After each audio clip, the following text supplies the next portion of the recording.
There is a document somewhere, filed in the archives of a music industry that has always been better at keeping records of what it owns than of what it took, that contains Little Richard's signature. He signed it in 1955 at 22 years old.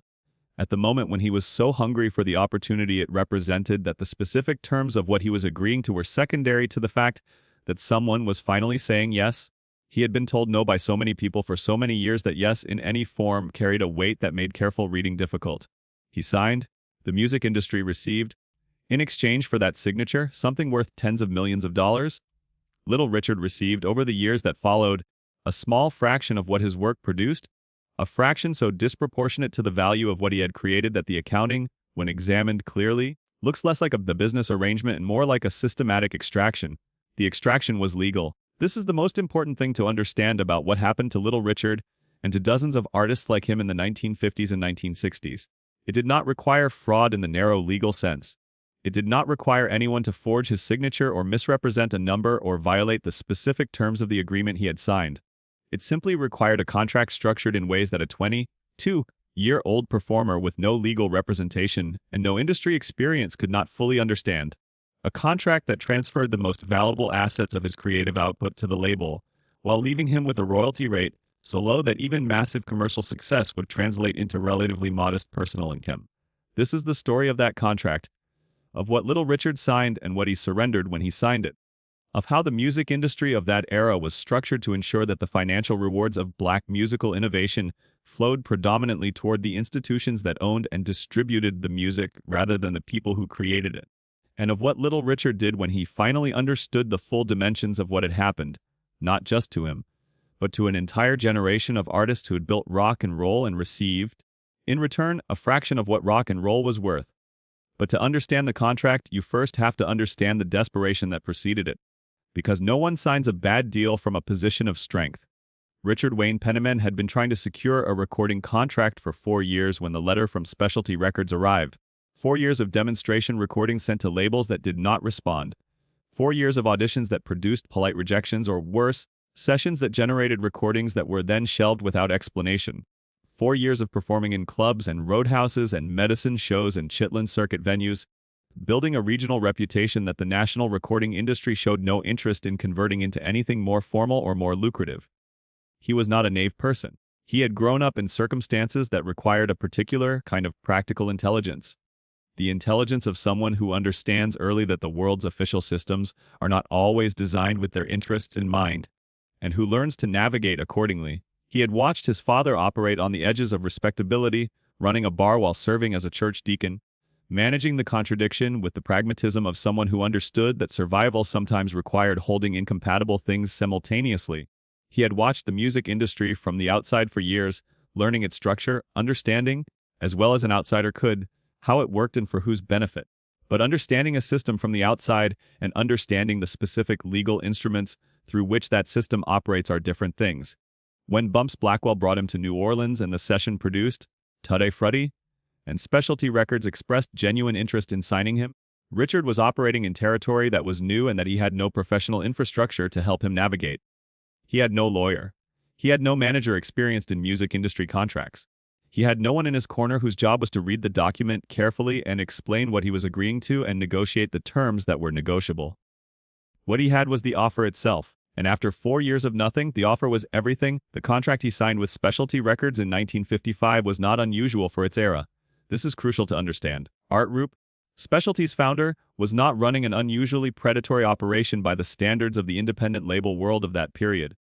The contract terms that Richard signed were broadly similar to the terms that most black artists on independent labels signed in the mid-1950s, terms that had been developed over years by an industry that had learned, through practice, exactly how little it needed to offer in order to secure the signatures it wanted. The royalty rate was the central mechanism. Richard's contract provided him with a royalty on record sales, a percentage of the revenue generated by his recordings. The percentage was low. Industry standard for artists of his era and status was approximately 3 to 5% of the wholesale price of each record sold, a figure that sounds modest but becomes genuinely shocking when you understand what it means in practice.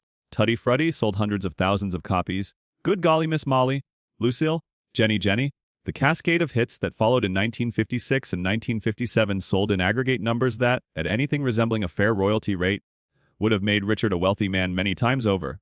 At 3 to 5% of wholesale, the money that reached him was a fraction of that, enough to feel significant to someone who had previously had nothing, not enough to reflect the actual commercial value of what he had created. But the royalty rate was only one layer of the extraction. Beneath it were other mechanisms, standard in the contracts of that era, that further reduced what artists actually received. Recording costs were typically charged against the artist's royalty account, meaning that the label's investment in producing the record was recovered from the artist's earnings before the artist saw a cent. Packaging deductions reduced the base on which royalties were calculated. Free goods provisions reduced the number of units on which royalties were paid. Each mechanism was individually small. Together, they created a system in which an artist could have a massive commercial hit and still find, when the accounting arrived, that the money owed to them was a fraction of what their record's success had generated for the label. And then there was the question of publishing. Publishing rights are the rights to the underlying songs, the compositions, the melodies, the lyrics, as distinct from the rights to the specific recordings. In the music industry of that era, publishing was where the real money lived. Every time a song was played on the radio, the publisher received a performance royalty.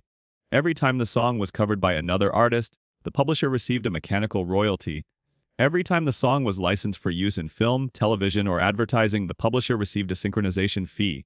Publishing rights, for a catalog of hit songs, generated income across decades, income that compounded as the songs were covered and licensed and played again and again long after the original recordings had peaked commercially.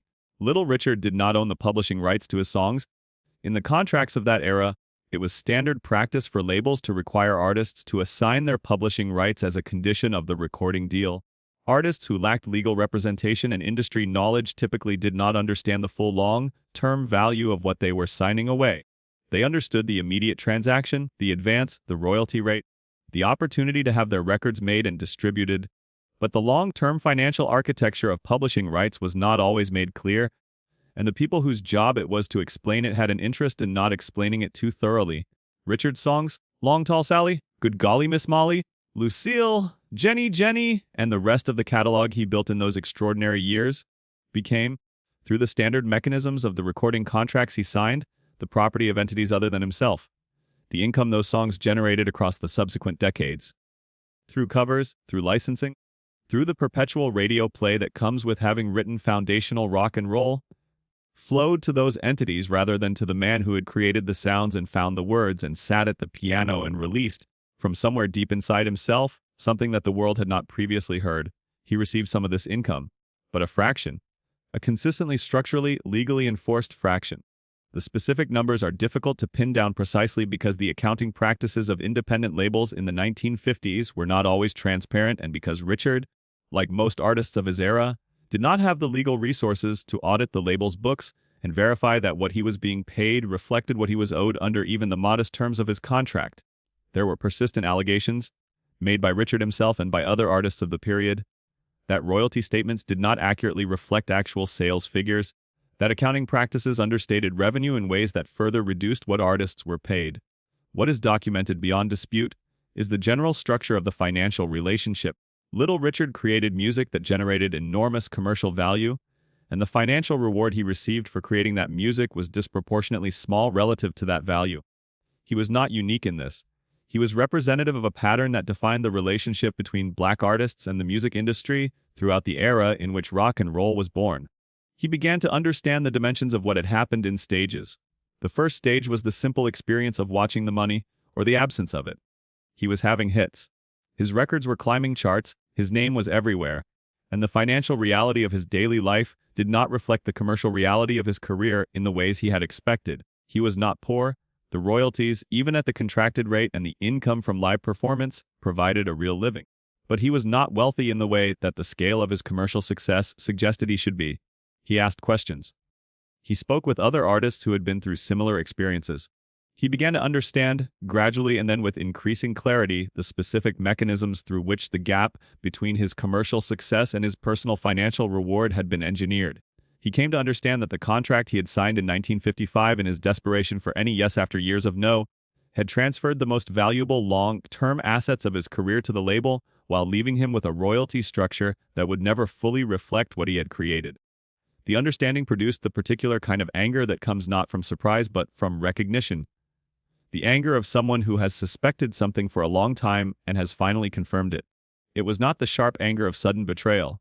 It was the slower, heavier anger of a man who understood that he had been operating inside a system designed to produce exactly this outcome, and that the design had been so thorough and so normalized that it had not even required dishonesty in the conventional sense. It had simply required contracts structured by people who understood them for people who did not. He spoke about it. He had always been a person who said what he actually thought, and what he thought about the financial treatment of black artists by the music industry was not something he was willing to perform silence about. He named the specific mechanisms, the royalty rates, the publishing rights, the recording cost deductions, in interviews and public statements across decades, with a precision that reflected genuine understanding rather than general grievance.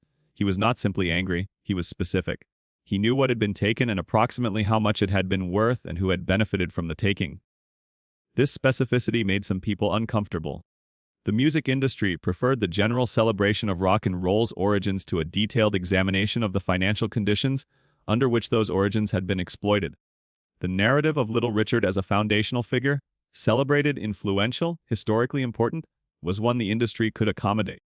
The narrative of Little Richard as a man who had been systematically underpaid for work that had generated enormous wealth for institutions other than himself was a more difficult story to hold alongside the celebration. He insisted on holding both simultaneously. He accepted the awards and the recognition and the lifetime achievement honors with the awareness that they were, among other things, a form of substitution, offering cultural credit in partial exchange for financial credit that had not been provided and could not now be recovered. He was not ungrateful for the recognition. He understood its value. He simply refused to accept it as a complete accounting. The legal landscape for artists seeking to reclaim control of their work began to shift, slowly and imperfectly, in the decades following the initial explosion of rock and roll. The Copyright Act of 1976 introduced provisions that allowed artists to reclaim their copyrights after a certain period. A legislative acknowledgement, however partial, that the contracts of the earlier era had not always fairly compensated the creators of the work. The specific provisions were complicated, the legal battles required to exercise them were expensive and time-consuming, and the outcomes were not always favorable to the artists who pursued them. Little Richard pursued some of these avenues. He was not alone. Chuck Berry, Fats Domino, and many of the other foundational rock and roll artists who had signed similar contracts in the 1950s faced similar situations and pursued similar efforts with varying degrees of success. The legal terrain was difficult, the resources required were significant, and the labels being challenged had legal teams whose primary function was to resist exactly these kinds of claims. The results were mixed. Some settlements were reached, some rights were recovered. Some money changed hands in amounts that were real, but that could not fully compensate for decades of income that had flowed elsewhere. The legal system, like the industry itself, was better at protecting established ownership than at correcting historical injustice. What Richard ultimately received from the legal processes he pursued was not a complete restoration of what had been taken. It was something more partial and more complicated, a partial acknowledgement expressed in settlement rather than verdict, that the original arrangements had not been entirely equitable. Not nothing. Not enough. He continued performing, he continued recording. He continued speaking about what had happened with the directness and specificity that had always characterized his public commentary on the subject. And he watched, across the decades, as the music he had created continued to generate value, through licensing, through covers, through the perpetual cultural circulation of foundational rock and roll, value that continued to flow through the structures that had been established in 1955 and that continued to operate as those structures had been designed to operate. The songs were everywhere. They were in films and television commercials and sporting events and political campaigns. They were covered by artists in every genre imaginable.